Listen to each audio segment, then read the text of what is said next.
What is going on, guys? Welcome back to another Pokemon Sun and Moon Wi-Fi battle. Today I've got another overused match. This one is against Jack from Twitter. So I'm using a pretty solid squad of OU Pokemon here that I don't really use all that often. I decided to throw together a team that would be kind of different. So I've got a Tapu Koko, which is pretty fun to play with, along with Choice Band, Azumarill, which just hits like a damn truck. I don't get to take advantage of that thing too often.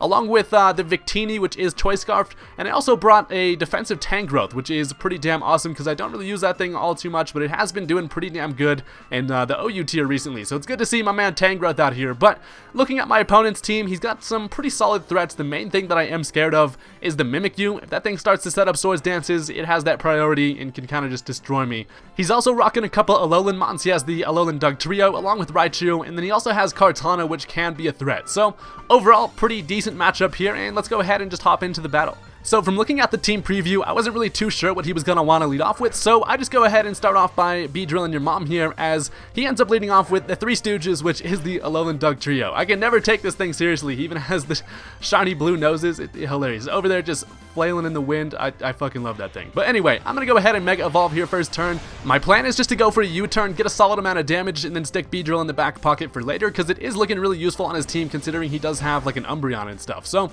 the U-turn does do a solid chunk of damage as I actually get tangled in his hair, which is a hilarious ability and quite fitting, honestly. But speed drop obviously doesn't matter because I am switching out, and I'm gonna go ahead and send some nudes now. So I send out my my green noodles, as he is just gonna go for a Stone Edge. So I am bold max defense, max HP, I believe. So I take that really nicely, and I do actually have the Rocky Helmet item. He doesn't get hit by that because he didn't make contact, but he doesn't really have anything to do to Tangrowth, so I expect to switch, and he brings in the Umbreon here as I go for a knockoff. So I get rid of his item. Unfortunately, it is the Rocky Helmet, so I'm gonna take some damage from that. But the good news is I do have the Regenerator ability, so every time I switch out, I get some HP back. So I'm gonna go ahead and switch, and I actually expect a Toxic. Honestly, whenever Umbreon is in against a wall, you can always expect a Toxic. So I get a free switch into Beedrill there, which blocks the Toxic, and then I'm able to go for the U-turn as he's not going to switch out. I really expected him to switch, and his Umbreon actually ended up living it with like a 1 HP, which is amazing. So this allows me to switch into my shiny-ass Tapu Koko, who is looking sexy as hell, brings out the Electric Surge, as he actually ends up going for another Toxic here, and I actually avoid that, which is kind of unfortunate for him. But anyway, I'm just going to go for a Hidden Power here. I decided he might switch into his Dugtrio. I'm trying to block an electric attack, so I just decided to play it safe there, and Hidden Power is going to take care of the Umbreon anyway. So that's a big wall out of the way. He does still have the Milotic, so I do want to keep around Tapu Koko, as he's now going to switch right back into the most fabulous Pokemon in all of the land, so I don't want to take an Earthquake. Expecting that, I'm just going to switch into Taco Bell here, as since I am levitating, the Earthquake is not going to affect me. So this Bronzong is my special defense wall, and it is designed to set up screens, but I see an opportunity to get up free Stealth Rock here, so I'm gonna go for that as he actually switches into his fake ass Pikachu. So I get my rocks up, which is really nice, and at this point I really gotta play it safe here because this Mimikyu does have the potential to kind of fuck up my team. So he goes for the Swords Dance here, which I did kind of expect, as I'm gonna go ahead and set up a Reflect, which will last 8 turns because I am holding the Light Clay item. So I get the Reflect up. That makes me feel a lot better against this Mimikyu, although it can keep dancing with swords and it can definitely do some damage once the screen runs off. So I go ahead and I'm going to switch directly into nudes here. So the reason for that is because I want to be able to put this thing asleep and then start whittling this thing down. I need to get that disguise out of the way so it'll be easier to take care of later, as he's just going to dance with some more swords, so this thing's attack is pretty damn sky high. So since I do have the Reflect up, his Leech Life is actually going to do less than half to me, which is pretty awesome, and he's going to get hit by the Rocky Helmet, which is pretty damn cool. So I go for the Sleep Powder, which is what I really wanted to do. If this thing's asleep, it can't really do a whole lot to me, but he's going to go ahead and pop open a Lumberry, which is pretty damn bad news for me, although at least I can take another Leech Life, and I really have to kind of bank on being able to hit another Sleep Powder here. So he actually goes for another Swords Dance, so this man is fucking well equipped with swords at this point, as I go for another Sleep Powder. It is going to put it to sleep, and I'm like, thank God I didn't miss that because this could be pretty bad. So now I've got to start acting quick. I am running out of turns on Reflect, and I've got to get this thing's disguise out of the way and then make it easier to kill later. So I go for the Giga Drain. It is going to go ahead and pop that thing's head down, and the little Shroomish under it is now kind of exposed here. So I do have knockoff, and the bad news about this thing having the Lumberry, other than that the fact that it woke it up, is that my knockoff isn't going to do enough damage. But he actually ends up waking up first turn. He is going to be able to get off another Leech Life there, which doesn't quite kill me. He is going to get all his health back and then gets hit by the Rocky Helmet, which is nice. So at this point I go for the knockoff, and that first turn wake really kind of screwed me. But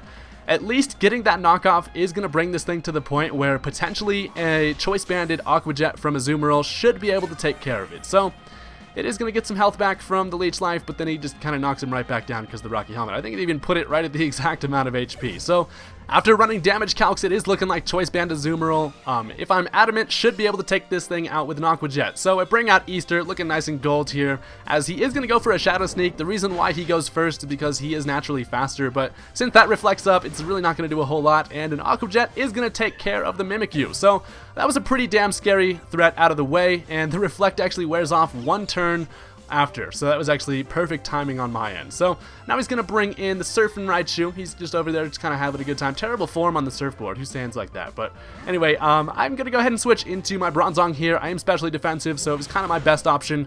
Plus I do want to save my Azumarill for later, as he's gonna make a nice play. He goes for the Volt Switch, and that allows him to bring in a matchup accordingly. So he goes into Milotic here. He doesn't really have a whole lot to do to me, but there's really nothing that I can really hit this thing with. So my plan is just to go ahead and set up a light screen. It's going to stay around for a while, and I can take Scalds for days. So he is going to hit me with that hot ass water. Doesn't really do a whole lot of damage to me, and then I'm able to set up my light screen. So this Milotic is not going to be able to really have much offensive power at all. That's going to stay around for 8 turns, and that's pretty awesome. So he's over there eating some leftovers, pretty much at full HP. And at this point, I can really switch into whatever I want, because with the light screen up, it's going to make it so I can really take like any attack. So I decided to go into Tapu Koko here, as he is actually just going to go directly for another Scald. So I bring out the old Electric Surge, making things just nice and yellow, as the Scald is actually going to burn me this turn, which doesn't really matter because I am specially attacking, although it is going to whittle me down combined with my Life Orb recoil. So I've got a limited amount of turns here with Tapu Koko, and the Milotic is actually my main fear here. I really got to kind of get around this thing. It's kind of the biggest threat in the way. So I'm going to go for a Hidden Power here, expecting the Dugtrio to come in, although he actually just goes for a Protect, which is going to kind of scout out what I was going to go for. Plus, it's just going to waste another turn, and I'm going to catch some more burn damage. So I'm actually just going to go for a Thunderbolt here, kind of just switching things up, as he's going to switch right back into the Alolan Raichu, who can take a Thunderbolt, and then will be able to outspeed me. And I don't want to lose my Tapu Koko, because it's looking pretty valuable. Plus, he's also looking pretty badass in general, so I kind of want to just keep this thing around. So I take some Life Orb, and then I take some burn damage, and I'm like, I gotta get the hell out of here. So my plan here is to switch into my Victini. I know I can take an attack just because of the light screen being up, and then I figure I should be able to outspeed because I'm Choice Scarf. So I bring out my little V fella, as he does go for the Thunderbolt. He actually is gonna knock me down to about half. I expect to outspeed, but then he actually ends up being faster than me, which is pretty interesting. And luckily, I am able to live that with 5 HP just because of the fact that the light screen was up, and a Bolt Strike is going to take out the Raichu. So I went for the Bolt Strike, actually expecting a switch into Milotic, just in case he wanted to go for that, expecting the V-Create. But Electricity is going to go away from the battlefield, as now he's just going to go right back into the fabulous-ass Dugtrio. So these 3 dudes are just kind of trying to have a party, and I'm like, you know what, I don't want to partake in your party. So Victini is going to switch the hell out of here, as I'm just going to switch right into Azumarill. I figure bulky Azumarill with max HP should be able to take an Earthquake from this thing, and then I can scare it out with an Aqua Jet in return. So the Earthquake isn't able to take me out, luckily. Live that with like 48 HP. And at this point, I'm going to bluff the Aqua Jet, and I'm actually just going to go for a knockoff, kind of expecting the Milotic to come in, but he actually decides to switch into the Kartana, which this thing is so damn small. It always blows my mind how tiny this thing is. Little origami dude. But the light screen is going to wear off, and at this point I'm locked into knockoff, plus I don't want to take a Leaf Blade to the face, so I'm going to go ahead and switch into Beedrill. And check this out, I actually switched Beedrill into an offensive attack. Look at that. He goes for the Leaf Blade. Obviously I resist the hell out of it, and I take less than half, which is kind of unheard of for this glass cannon ass Beedrill. So I go for the U-turn. That is going to take care of the Kartana, which is a pretty decent threat. So that thing's out of the way, and unfortunately I have to send in something into an empty battlefield here. So I just decide to throw in Taco Bell, as he is actually going to go into his freaking Milotic again, who is looking pretty damn gorgeous over there, just also defensive and pretty much full HP. So I got to figure out a plan for this fucking thing. So he's going to go for the Scald. I'm actually just going to set up a light screen yet again, since it just wore off. I figure I could probably benefit from having that up.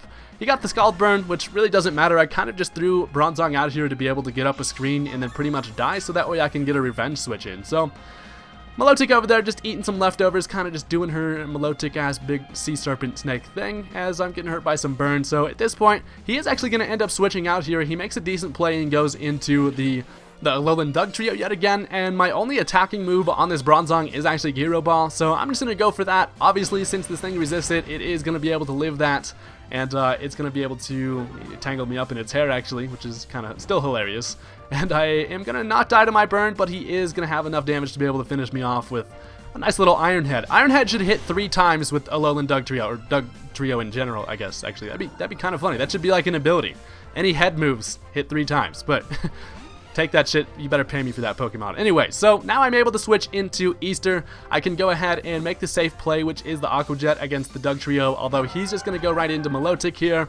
This thing has still just been bugging the hell out of me this whole battle, but I do have enough threats on my team. I should be able to take care of it. So Choice Banded Aqua Jet is actually going to do a sizable amount of damage to that thing, which is kind of cool. Azumarill, honestly, I love Azumarill. I haven't really used this thing in forever. I remember back in like Gen 4, this thing was like in the NU tier before it was awesome, but yeah, when it got the fairy type, it kind of just really took off. But I'm going to go ahead and switch directly into Beedrill here, as he actually ends up going for the Protect. I'm guessing he didn't know that I was Choice Banded, so he wanted to see what I was going to go for. But Beedrill has a good matchup here because I should be able to take at least 1 Scald from this thing, and then I can hit it pretty hard with some Poison Jab. So I go for the Poison Jab. It is actually going to end up inflicting the poison, which is not really that big of a deal. It is going to give it its Marvel skill, but it doesn't really matter, as he goes for the Recover there after the leftovers and the poison damage. It's pretty much looking like Beedrill should be able to finish this thing off with 1 more Poison Jab. I honestly really love Mega Beedrill. This thing is, it's a glass cannon that you really have to be careful with, but a lot of the time people don't have enough for it. It just hits too damn hard. So 1 more Poison Jab is going to take care of the Milotic, and his last Pokemon is that damn Three Stooges thing, so he brings back out the Alolan Doug trio. This thing's really just been hanging out this whole damn battle. These dudes just really trying to party. So, unfortunately for him, a Sucker Punch isn't going to be able to take me out here, and a Drill Run will take care of the Doug trio. So, I just watched Beedrill take like 2 attacks this battle, like unheard of. Beedrill never lives shit. But anyway, that's going to be the end of that battle, guys. I thought that was a pretty interesting one. Definitely a pretty long battle, but I thought it was pretty fun. So anyway, hit that like button if you enjoyed, guys. Don't forget to subscribe for some more Wi-Fi battles, and I will see you later. Peace out.